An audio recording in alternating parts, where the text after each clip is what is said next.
Միքրոֆոնը միացրել։ Ճիշտն ասած, միշտ շեշտել եմ, որ լինելով հայ առաքելական եկեղեցու հետևորդ, միշտ միսը վերջինն եմ մահանում, բայց առանձնապես ակնկալիքներ չունեմ, այն առումով,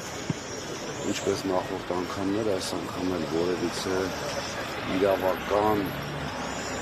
այսպես գործ, որպես այդպիսի չկա, որի պատճառով մտածենք միգուցե սենց, միգուցե նենց, բայց կարծում եմ, որ իշխանությունների գործելավոճը կոնկրետ Սամվել Կարապետյանի հետ կապված չհաշտված մյուս դեպքերը ենթադրում են վախ պարոն Կարապետյանից դուրսը լինելով ինչպիսի կոնսոլիդացիա, ինչպիսի համախմբում կարող է ապահովել, դա է պատճառը, որ իրանց այս պահին, այսպես ասած, ձեռք է տալիս, որպեսզի ազատության մեջ չլինի։ Ինչ վերաբերում է երեկվա այդ ֆարսին, շոուին, որովհետև ինչպես հայտարարել էի, մենք մասնակցել ենք միայն մի բանի համար, որպեսզի մեր հասարակությունը տեղեկացված լինի, թե ինչ են անում։ Եթե կարծում եմ դուք հետևել եք, մեր ազգաբնակությունն է հետևել եւ տեսել եք ինչպիսի այսպես կոնկրետ փաստերով, հիմնավորումներով կոտրում ենք իրենց բերածը, այնտեղ նպատակը առանձնապես փաթեթավորումն էլ չէր, այնքան դատարկ, այնքան սուտ, հասարակ օրինակ բերում են վկաների ցուցմունքներ ընդհանրապես մեր աշխատակիցների նախկին, մեր համար նախկին հիմա գործող, մենք ասում ենք ցուցմունքները հակասում են եւ այստեղ այդ քաղաքական գործերով հիշնեք, չէ՞, մեկ ոստիկանի ցուցմունք։ Ես դրա ունը դրել եմ մեկ ոստիկանի ցուցմունք։ Միջնորդում ենք, ասում ենք մարդկանց հրավիրեք այստեղ, վերջաշուտ վարչական հարույթ է կարող են հարցաքննել, ուղղակի մերժում են։ Ու այսպես եվրոպեական հանձնաժողովի անդամների այնքան ափսոսում եմ, որ ճանաչել եմ այլ կերպ, բայց երեք տեսա ամբողջությամբ ուրիշ բան, որովհետև դա պատվերը կատարելու ձև էլ կա, գոնե ձևական կողմը այսպես պահել։ Եվ շատ կարևոր հանգամանք է, որ այդ նշված հանձնաժողովի նախագահը 3 օր անընդմեջ իմ այսպես նույն սենյակում գտնվելով հանդերձ տեսել եք իմ հարցադրումների, որից պատասխան չունին, դուրս գալուց հետո բրիֆինգ է անում, մտքեր է արտահայտում, բացարձակ սուտ, կարծում եմ բժշկի դիմելու կարիք ունի։ Դե կաշկանդվածությունը երևում էր ամբողջ նիստի ընթացքում։ Ժամանակավոր կառավարությունը աչքը թերթում էր, ինքը արդեն գիտեր ինչ պետք է անի, կարծում եմ բժշկի պետք է դիմի։ Պարոն Ղազարյան, Մետրոպյանը հետո ներողություն ավարտել էլի, բժշկի պետք է դիմի հանգարց այդ բանի պատմություն ասում, դուք ինչ մտածեցիք։ Ես օրինակ կարծում եմ բժշկի պետք է դիմի լսողության եւ տեսողության հետ կապված, որովհետեւ եթե հիշում եք, իրենք ասեցին մի կողմից դիմում եք սակագինի իջեցնելու, մյուս կողմից ներդրումային ծրագիր եք դնում, որը բարձրանալու է, ես հրապարակեցի ձայնագրություն, որտեղ հստակ նշում եմ, որ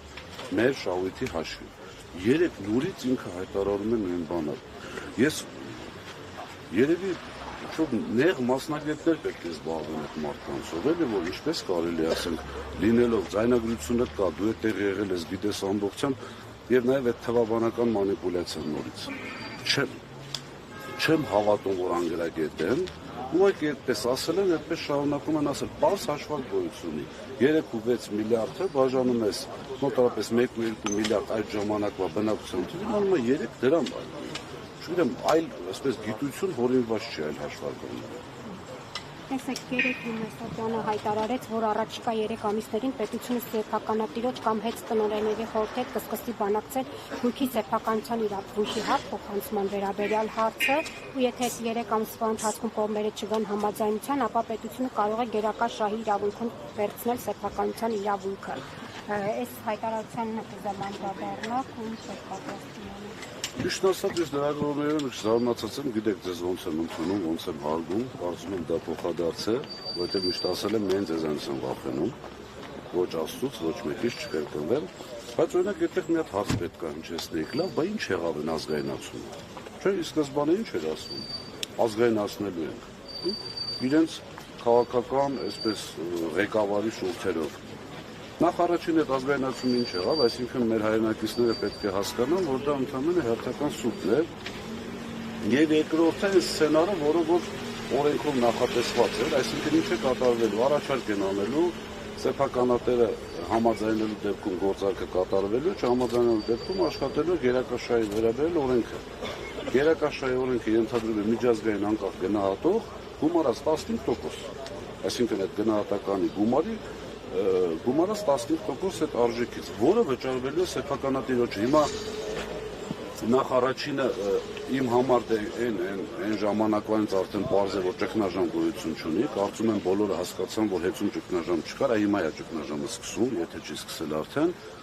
ապիկար անփորձ կառավարման արդյունքում, բոլորը իմ կարծիքով հասկացան ինչ է կատարվում, այն ինչ որ ամենասկզբից ասել են, մի քանի $100 միլիոն մենք այսպես հայ ժողովուրդը վճարելու է վարկերը եղած ընկերության վրա, մի քանի $100 միլիոն էլ մեր գրպանից բոլորի վճարելու են սեփականատիրոջ, այսինքն ընդհանրապես մի այսպես քաղաքական քինախնդրության պատճառով, այսպես ասած ընկանք պարտքի տակ են։ Հիմա չեմ պատկերացնում գնահատականը, այսինքն ժողովուրդը պետք է հասկանա, թե ինչ կատարվեց եւ ինչու ամենակարևորը այդպես պետք է լիներ։ Եթե իրականում ճգնաժամ լիներ, ես կհամաձայնվեի իշխանությունների հետ, այն առումով, որ այո, դե ճգնաժամը վերցրել են կառավարում են ռազմավարական օբյեկտ է եւ այլն, բայց բոլորս տեսնում ենք, որ ճգնաժամ չկա։ Այսինքն քաղաքական process-ը ի սկզբանե։ Պարոն Ղազնինյան, գին կա, թե ինչ արժեհեց է, օրինակ մի քանի օր առաջ վարչապետ Նիկոլ Փաշինյանն ասում էր, դե գին կասենք, կմտածենք, եթե օրինակ թանկ լինի, արդեն կփորձենք ինչ որ մասնավոր ընկերություն գտնել։ Ես զարմանում եմ, որ դուք այդ հայտարարություններին հետևում եք, որ մի հայտարարությունն է եղել ճիշտ։ Պարզ, նույն ձեր կողմից նշված անձնավորությունը շատ լավ գիտի մոտարկված արժեք է, այսպես ասած շուկայական շատ լավ գիտի, որ պետությունը չի կարողանալու դա ձեռք բերել, այսինքն ներգրավելով $100 միլիոն այսպես արտաքին պարտք ևս, իմ կարծիքով իրենց պլանը խաղաքարտերը խառնվեցին, որովհետև Սամվել Կարապետյանը չգնաց գործարքի, իրենց նպատակը առաջին հերթին, որպեսզի գնալ գործարքի, չգնաց գործարքի, որից հետո արդեն գնացին այլ ճանապարհով, միշտ ասել են ոչ մի իրեն հարգող անձնավորություն կամ բարի համբավ ունեցող կապ չունի միջազգային թե ներքին կազմակերպություն հեծը չի գնել։ Այստեղ կա այսպես բարոյական կոդեքս, չի լինի միլիարդատեր մարդու ձեռքից խլածը մեկ այլ ինչ-որ կազմակերպություն, որը տիրապետում է ֆինանսական ռեսուրսների, չի գա վերցնի, այստեղ արդեն իմ ասածն է որ ուժերին է կամ որ երկրներին ձեռք տալիս սա ձեռք բերել։ Այսինքն կասկածում եք, որ այստեղ իրենց սխի օլիգարխներից մեկին կգտնեն եւ նա էլ կգնի հետ։ Դե ստիպելու միջոցների վրա իրենց չեմ կասկածում, իրենք այդ գործիքակազմին տիրապետում են շատ ավելի լավ, քան բոլորը ընդհանրապես միջազգային այսպես փորձով, բայց գիտեք, այնտեղ պայմաններ կարող են լինել։ Ասենք իրենց օլիգարխին ստիպում են գնելու, նա ասում է չէ, չգիտեմ, գալիս են ինչ-որ պետական երաշխիք, եթե գիտեք, պետական երաշխիքի մասին օրենքը փոխվեց եւ պետական երաշխիքը այլևս չի համարվում պետական պարտք։ Ժամանակին, երբ որ պետությունը պետական երաշխիք էր տալիս, դա գումարվում է պետական պարտքին։ Հիմա այդ խնդիրը վերացրել են, իմ կարծիքով կտան, եթե այդպիսի համաձայնություն լինի, կտան պետական երաշխիք կգտնեն, որը ոչ մեկ չի տեսնի, կվերցնեն, կտան այդ համապատասխան անձին, այդ թե ինչ է լինելու դրանից հետո, այդ արդեն նորից կրկնում եմ, ես չեմ ուզում իմ այսպես ամբիցիաները բավարարելու համար վատ լինի մեր երկրի վիճակ, անկախ նայած ով է ղեկավարում կամ բան, աստված տալվեն, բայց կարծում եմ, որ շատ վատ է լինելու այցի վիճակը, մի ապացույցել գումարած դրան 3 ուղի հարց է տրվում, ասում է թանկացվելու է թե չէ ոսանքը, ինչ է պատասխանում անձնաժողովի նախագահը, ուղղակի ծիծաղելի պատասխան հաշվի առնելով, որ սա աննախադեպ է, աննախադեպ գործընթաց է, բառերը կարող է այսպես չցիտեմ, բայց միտքը հաշվի առնելով, որ աննախադեպ գործընթաց է, ոչ մի ռիսկ չեն բացառում։ Այսինքն ուղղակի վախեցավ հայտարարի, որ չի բարձրանալու սակագինը։ Այն դեպքում կրկնում եմ բոլորի համար, Սամվել Կարապետյանը հայտարարել էր, որ 10 տարի չենք թանկացրել եւ աստարել չենք թանկացնելու։ Նույն սուբյեկտը երեք ասում է իսկ ով կարասի թանկացնելու ենք, թե չենք թանկացնողը միայն հանձնաժողովն է։ Սամվել Կարապետյանը հայտարարել է, որ մենք հայտով հանդես չենք գալու, որպեսզի թանկանա։ Մնացած արտադրողների մասով, մյուս մասնակիցների մասով իհարկե հանձնաժողովը կարող է թանկացնել։ Ներեցեք, հատ իսկ կարող են նախընտրական շրջանում էժանացնել, հետո նորից բարձրացնել։ Կարող է այդպիսի սցենարներ։ Մոտավորապես ճանաչելով իշխանությունների գործելավոճը ես ոչինչ չեմ բացառում։ Պարոն Ղազմինյան, ի վերջո հետո հետ կապված այս ամբողջ գործընթացը դասերում կարող է ունենալ Հայաստանի միջազգային ներդրումների վրա եւ այս ընթացքում խոսել եք ձեր գործընկերների միջազգային կառուցվածքային եւ արդյոք պատրաստ եք որևէ հետազոտություն անել, թե դրա կարիքը չկա բարձր։ Չէ, բանի մասով, ներդրումների մասով թվերներ են հրապարակում, տեսնում եք, որ խայտարակ վիճակում են, որպես այդպիսի ներդրում չի կարող լինել, բայց նորից կրկնում եմ, գիտեք,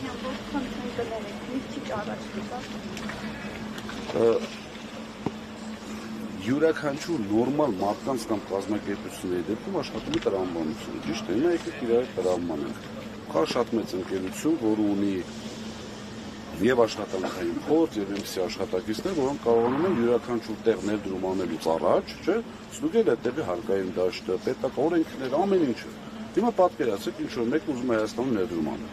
Բացի վերոնշյալ երկու, այսպես ասած, ճշնամական երկրներից։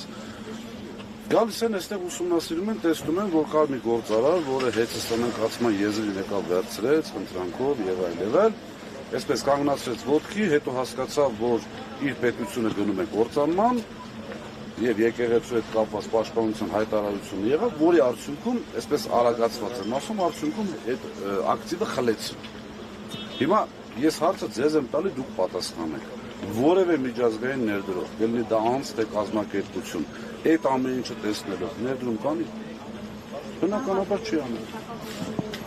Գործունեությունը հայ ՍՑԿ-ի որոշման հետ բողոքարկելու հնարավորություն կա, բողոքարկելու եք ինչ եք անելու։ Ես բազմաթիվ անգամ ասել եմ, որ իշխանությունների մանիպուլյացիան, որ տեսեք Սամվել Կարապետյանը դատի է տալիս պետության եւ այլն, խնդրում եմ մեր հայրենակիցներին, որպեսզի հասկանան մի բան, մենք երբևիցե չենք նույնականացրել իշխանությանը պետության հետ։ Այս ամեն ինչը մենք անում ենք իշխանության դեմ, այլ խնդիրը հետո միշտ ասել եմ, Սամվել Կարապետյանը միանձնե պետք է որոշի հաղթած այսպես քեյսերի հետ ինչ պետք է արվի, մենք մեր պայքարը շարունակել ենք, որտեղ բաց այդ անարդարությունը եւ ձեզ այսպես մի փոքրիկ երևի թե պարոն Կարապետյանից դից կնեղանա, որ ես դա ասում եմ, բայց այսպես խոսակցությունների մակարդակով ու ինձ ամենայն դեպս տեղեկացվել եմ, որ Սամվել Կարապետյանը ամեն դեպքում մտածում է, որ ոչ թե իր ակտիվի մասին, սա առաջ անգամ ասում, եւ ինձ այսպես հասցրել է, որ մենք միևնույն է պետք է պայքարենք, որովհետև հեծը վերաբերվում է ամբողջ ազգին եւ սրանք հեծը վերելու են այն վիճակին, որ տուժելու է ամբողջ ազգը։ Հենց դրա պատճառով էլ պայքարել ենք։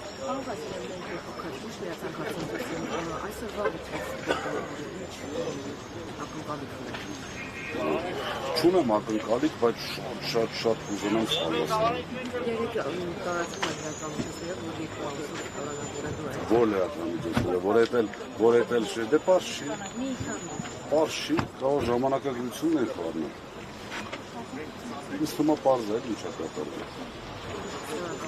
Ես շնորհակալ եմ։